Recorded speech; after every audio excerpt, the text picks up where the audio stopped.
How to change birthday on Snapchat after limit. Hello everybody and welcome back to our channel. So let's get started without any further ado. So Snapchat allows user to change their birthday only a limited number of times to prevent abuse. So if you have reached the limit, here's what you can do. For that, open up Snapchat application in your mobile device. Once you open it up, you'll have to make sure that you're signed into your Snapchat account. Now once you are signed in, you'll see your profile icon at the top left corner. Tap onto it. Now from your profile, simply tap on this settings icon at the top right corner. Now inside settings, scroll below and then under support and feedback, tap on help center.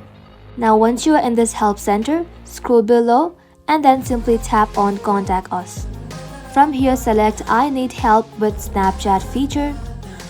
Now from here, scroll below and then select profiles and communities. Now once you select it, scroll below again and then select my profile from here.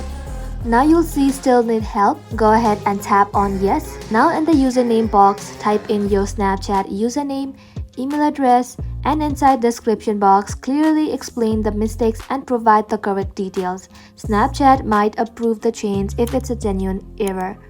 After that, simply tap on submit. And after submitting the request, Snapchat support will review your case and respond via your email or through the app. So make sure to provide accurate information as Snapchat has strict policies regarding account verification. And that is how you can change birthday on Snapchat even after limit. That's all for today's video. Thank you all for watching the video till the very end and stay tuned until our next upload.